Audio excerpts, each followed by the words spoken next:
Hey, how's it going? Mike Giannoulis here with OnlyOneMike.com, founder of CopywriterBrain.com. Check it out. Hey, listen, I'm here to talk to you about how to write fire headlines. I want to show you how to do it and how to get amazing results with your headlines to write copy that actually converts. So let's dive in. Let's not wait a single second. Let's do this. You have a job to do. You're a copywriter, or you're a marketer, or you're a business owner, and you want to figure out, how do I write headlines that spit fire? Okay. I came up with 4 types of headlines that pretty much work every single time. Now, these are not your standard like templates, like who else wants to discover the secret? It's not that. Those are cool. They're nice. But what this is more of a principle, of a first principle behind the types of headlines that work. So I'm going to go through all 4 of them. And lucky for you, they spit fire because they spell out the word fire, F-I-R-E. Here they are. I'm going to go over the 4 of them, and then we'll quickly jump into them, and we'll give you some examples, or at least some ideas of how you could put these to work in your own copywriting. All right. So what's fire? The F is fear. Ooh, spooky. The I is inspire. Inspire people. The R is to relate, and the E is to educate.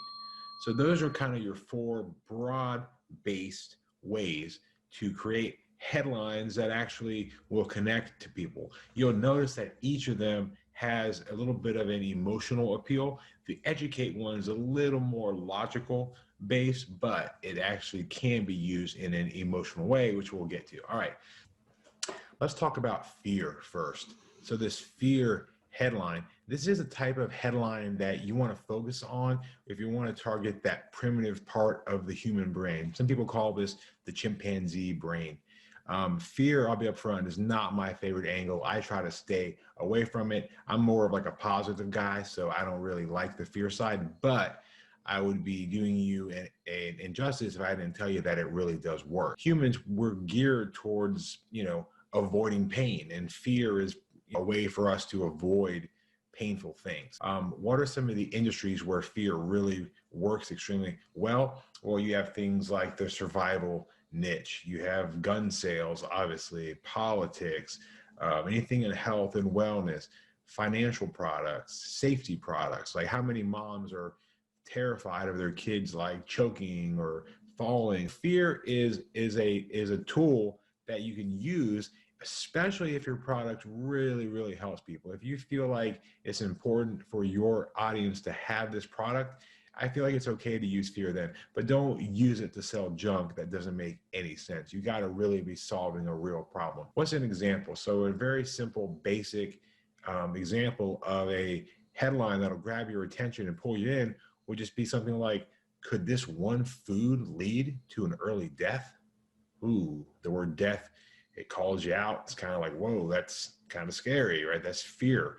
And there are people that are going to be drawn to that, or people that maybe have that concern. And they're like, am I eating that wrong food? And think about that. This is also using curiosity. And before you think I'm too crazy, this is a lot of what the news media does, right? They'll be like, is there a food you're eating that could kill you? Find out tonight at 6. Like, they want to pull you in. So they use curiosity and fear. And I should say that all of these, the whole fire system, works extremely well if you include the curiosity angle, because curiosity is extremely powerful. Next up, we've got inspire. And that's my favorite one. Like I said, I'm a positive guy. I like to help people. I like to make the world a better place, or at least I like to think that I do. This is the kind that pulls people in with a promise or a big claim that you can later prove. And this is kind of the most traditional marketing type that there is out there, right? Another term for this that you could say would be the word promise. What's the promise you're going to make them? But just remember, every promise has to be followed up with proof. We live in a skeptical age. No one believes anything. No one trusts anything. So you've got to have proof to back up your promises. So what would be an example of an inspiring headline? It could be something like, and we'll stick with the food angle, this simple food may hold the key to adding years to your life. So you see how it's almost saying the same thing. One way is like avoiding death, And this way is adding years to your life. You can feel the energy. It's more positive. It's more interesting in the sense that you can add years to your life. So there's a proactive sense. That's also what makes the inspiring type headlines so good, is that you're actually helping to make the world a better place. At least that's what I think. And if you think about it, one last thought here, feel the hope, right? Like you feel hope there, right? That's what you want. You want to inspire hope. That's the main thing. You do that with promises and claims and benefits, things that are good. Next, you have the relate headline. This is probably my second favorite headline, because when you use it, what this really means is to look for a story. Look for a story that you can then use to connect to your audience. Because many times when you're trying to write copy, you end up getting told, here, sell this pen or sell this book. And it's kind of like every other book you've ever seen or every other pen you've ever used. Not every product that we get asked to help sell is going to be like an earth-shattering, life-changing product. It might just be toilet paper, right? What are you going to do? Yeah, you can look for what we call the USP, like the unique selling proposition, but again, doesn't always exist. So what do? Well, that's when I love to use a good old-fashioned relate headline, and that means finding an incredible story, a true story. This story could be a story from the founder, the creator, could be a story from a customer. It could be a separate story that correlates into the product that you're going to sell, but you want to find an amazing story. Here's an example of a good story. And again, it's best to make these like first person, so you really feel like it's like I'm the one speaking, so you want to learn more about that person. So you use like I and me. I cried when my doctor said I was too fat to get pregnant. 2 years later, I dropped 74 pounds and had my first child. You see how there's a good story there. You're instantly tapping into this woman who was overweight and wanted to have a kid so bad. She does use emotionally charged language by saying like too fat, and you may have to be careful with that from a compliance standpoint. But the whole point is she's speaking as she would talk, and you're sharing her story. If you're a woman who's trying to get pregnant and who's overweight and maybe has been struggling, this headline calls out to you. And that's kind of the other secret here, is that you want to use this type of story, this type of way to relate. The better that the story you share correlates to the feelings and the current life situation of your prospect, the better it'll pull them in and the better chance you'll have to relate to them and get them into your story and eventually get them to buy your product or service. Let's move down to the E of FIRE, and that is educate. Okay, educate is a good angle when you're selling a service, especially that requires that you show off some knowledge. All right, this is a great way for people that are in like consulting services, maybe an agency, anything that you're doing where the customer is a little more sophisticated.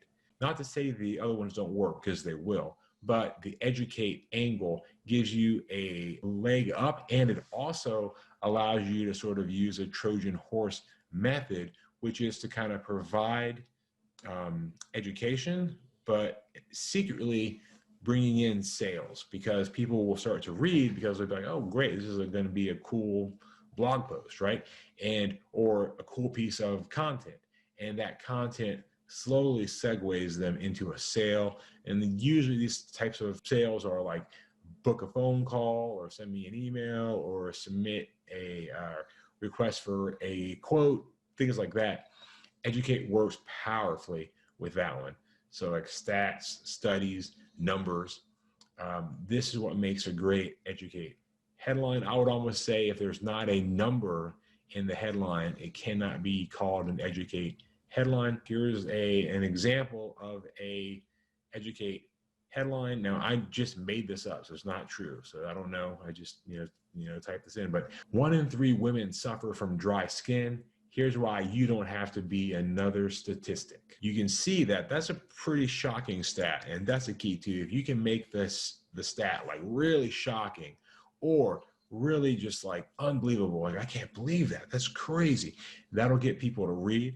And once they start to read, you move them into the lead where they continue. And this is one more point. Once you choose your headline, the great news is it almost begins to write itself. Your lead, which is the next section of your copy, almost begins to write itself. Because if you use fear in the opening, you have to continue that train of thought. If you use inspire, some kind of a benefit, again, you're going to continue with the benefits. Relate is great because it's a story. So you just keep telling that story.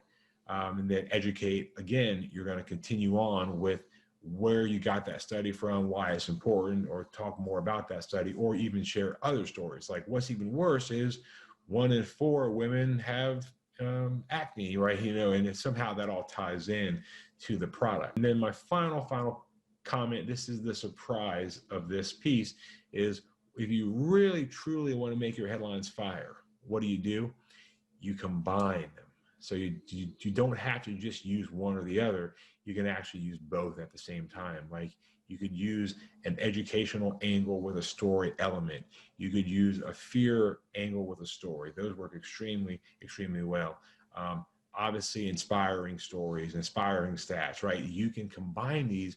And so when you do it that way, you literally have probably 20 or 30 headline combos that you can combine together. Now, again, I didn't teach you how to write headlines per se, but I taught you how to think about them from a strategy standpoint. Cool thing too is you can test these out. You can try different ones to different audiences and see how it goes.